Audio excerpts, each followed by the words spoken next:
No dejes que el bruxismo forme parte de tu vida. Ven a Dental House. Tenemos los mejores profesionales para tu salud bucal. Si mencionas que vas de parte de BN Periodismo, tienes un 20% de descuento. Dental House está ubicado en el subsuelo del CCNU.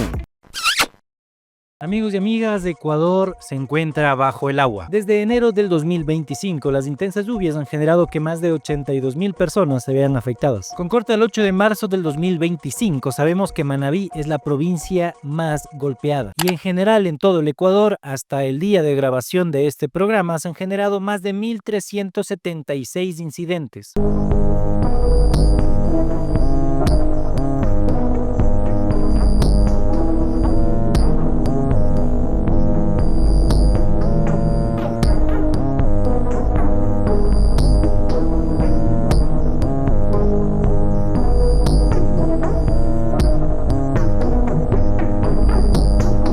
Según datos de la Secretaría de Riesgos, la temporada lluviosa ha dejado hasta el momento 5 puentes destruidos, daños en infraestructuras, pérdida de sembríos y, lo más preocupante, 16 personas fallecidas. ¿Pero qué es lo que está pasando en el Ecuador? Bienvenido a este programa donde te relatamos el terrible invierno en el país.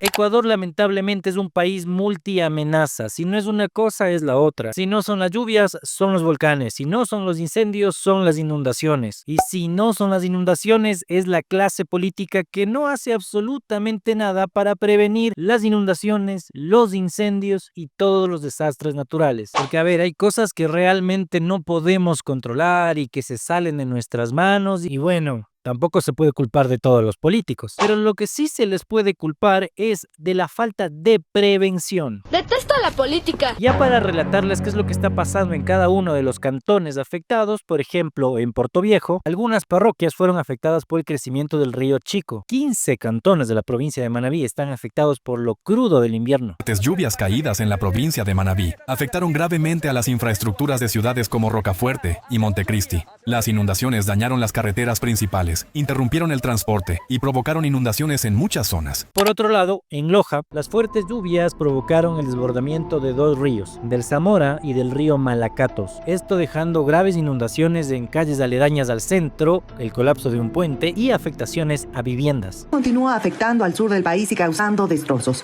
La noche de este martes se registró un aluvión que duró alrededor de 2 horas en el cantón Chaguarpamba, en la provincia de Loja, el mismo que se llevó a algunos vehículos. Y así podríamos seguir a nivel nacional detallando todo lo que sucede en los cantones. Pero acá nos preguntamos, ¿qué es lo que pasa con la planificación y la prevención? Y aquí es donde vamos a nombrar a esta triple alianza que se debería encargar de esto: a la Secretaría Nacional de Gestión de Riesgos, al Ministerio del Ambiente y a los gobiernos autónomos descentralizados. ¡Equipo Dinamita! Oigan, ¿qué no habíamos dicho que éramos el equipo buena onda? Pero el papel aguanta todo, excepto los desastres naturales. Por ejemplo, según el Plan Plurianual de Inversión de este gobierno, entre 2024 y 2025, a la Secretaría Nacional de Gestión de Riesgos se le asignó un presupuesto de 8.1 millones de dólares. El año pasado fue de 7.8 millones. Y para ustedes les puede sonar un montón cuando digo millones, pero en realidad es absolutamente nada comparado con las pérdidas que se tiene por el invierno y con la capacidad que se necesita implementar para contrarrestar estos desastres naturales. ¿Dónde está la plata? Y Ecuador y Latinoamérica debería ser preventivo, no reactivo ante estos eventos. Y no lo digo yo, que capaz no tengo ninguna autoridad para decirlo, pero según la ONU, por cada dólar que se invierte en prevención, se ahorran hasta $10 que se gastan en respuesta. En claro que a pocas autoridades les preocupa la gestión de riesgo. No está en la agenda, no es una prioridad. Entonces, como no es un tema tangible, Somos reactivos. Somos muy reactivos. Y entonces, ¿qué es lo que vende? ¿Qué es lo que impacta visualmente? Llevar el colchón, llevar la frazada. Y entonces, mientras que cuando haces... ¿no? Hay que hacerlo, claro. Pero, ¿hacia dónde está caminando el mundo? Por eso hay que remarcar que no solamente es la fuerza de la naturaleza, sino también las condiciones de la infraestructura que se ha realizado y que se ha construido para afrontar. Y esto es obviamente responsabilidad de las autoridades. Los principales afectados son los productores de arroz de Guayas, Manabí y Los Ríos. Además, Hay pérdidas en cultivos de maíz y cacao. Y habría que hacerles la pregunta a todas las autoridades de todos los gobiernos, ¿por qué no hay una cultura de prevención en las instituciones estatales, sabiendo que ya pasan estas cosas? Lo que sí sabemos es que las pérdidas son altísimas. Solo en este año, debido al invierno, se han muerto más de 50.000 animales y se han perdido 5.000 hectáreas de cultivos de arroz, palma, coco y limón, según reportó Diario El Universo. Y les voy a poner otro ejemplo. Vamos a la provincia de Bolívar. Solamente en la parroquia San Luis de Pambil, 350 viviendas perdieron sus techos por los fuertes vientos provocados por las lluvias. Esta parroquia es un estado crítico, lo decimos crítico, porque tenemos por hoy momentáneamente calculado 350 viviendas sin el techo, que todo se ha perdido. Y sí, repito, a veces hay situaciones que no podemos controlar. Sin embargo, la mayoría de los eventos, como las inundaciones o la crecida de los ríos, por ejemplo, pueden ser aplacadas y controladas si hay una infraestructura adecuada. Eso es verdad. Eso es verdad. Eso es verdad. Que va a haber afectaciones, habrá afectaciones. Que seguramente hay viviendas destruidas, seguramente habrá viviendas destruidas. Pero si hay prevención, cada vez será menos. Para Jorge Carrillo, director de la Secretaría de Riesgos, es importantísimo que se activen los gobiernos autónomos descentralizados, tanto alcaldías como prefecturas, en el marco de sus competencias. Pero a ver, yo digo, esto de lanzar la pelotita tampoco es lo ideal, ¿no? Porque claro, ellos deberían activarse, pero ¿y ustedes? Se debe hacer es que las prefecturas cumplan con su competencia, y digo a carta cabal, es decir, que cumplan con el manejo correcto de las cuentas hídricas, que es competencia de las prefecturas.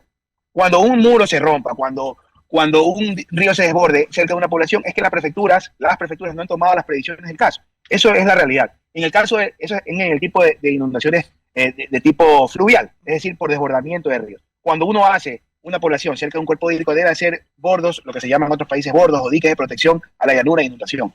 Eso es algo que se debe hacer a corto, mediano y largo plazo. O sea, un plan integral de control de inundaciones en cada una de las jurisdicciones que correspondan. Y lo otro es que también tenemos inundaciones de tipo fluvial. Es decir, alcaldías que no tienen sistemas de drenaje adecuados, obviamente van a sufrir más que alcaldías que tienen un sistema de drenaje. Y saben que después de todo esto es lo más preocupante y más indignante y frustrante, porque desde el gobierno central se les pide a los GATS que se activen y que comiencen a trabajar. Pero lo que sucede es que el gobierno central le debe dinero a los GATS. Entonces, ¿cómo quiere que los gobiernos autónomos descentralizados actúen y ejecuten si no tienen el dinero para hacerlo? No manches, pinche gente miserable. Todo esto ustedes se preguntarán dónde está el COE nacional. Pues bueno, sí está activado. Emitió un comunicado el 11 de marzo en el que advirtió que se activarían las mesas técnicas para administrar donaciones, limpiar y mantener infraestructuras hídricas, asignación prioritaria de recursos y análisis de capacidades del INAMI. Pero hay algo curioso en este documento. El punto de esta resolución hace una jugada maestra. Mete los problemas que tienen un montón de ecuatorianos a propósito del tema invernal y los lleva al ámbito electoral. Porque dice lo siguiente. Exoneración de multas electorales. Se exhorta al CNE a garantizar mecanismos para eximir del pago de multas a ciudadanos que residan en las provincias declaradas en emergencia son Guayas, Los Ríos, Manabí, El Oro, Esmeraldas, Santa Elena, Loja y Azuay que no puedan ejercer su derecho al voto, así como el personal operativo desplegado en tareas de emergencia. Genera suspicacia que Noboa aplique esta resolución justamente en las provincias donde perdió. Y a mí me parece bastante inhumano aprovecharse de la desgracia de muchos ecuatorianos para aplicar un cálculo político. Y además esos chalequitos morados con los que están entregando las cositas, nada que ver. Antipatria. Y panas, dejen la frustración, dejen de estar vociferando por ahí diciendo que por qué no hablamos de Luisa González y qué está haciendo en el invierno y cómo está ayudando.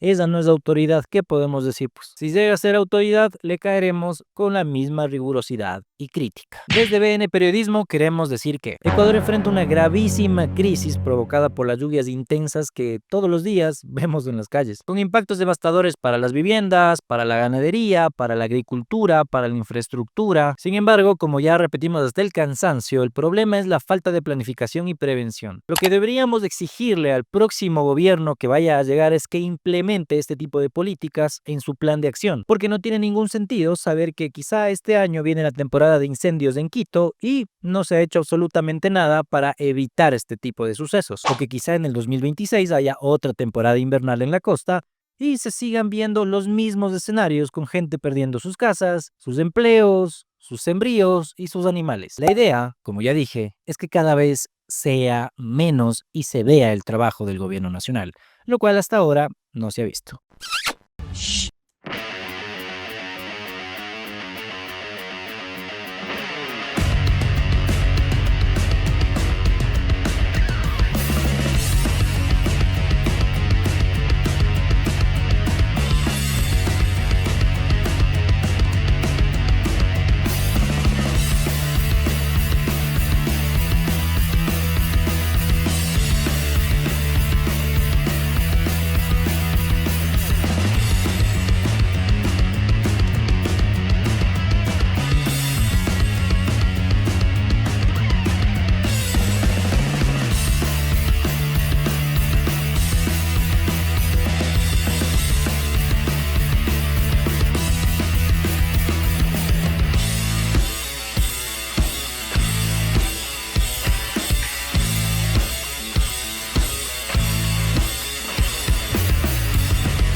Señoras y señores, muchas gracias. Que te lleve el diablo.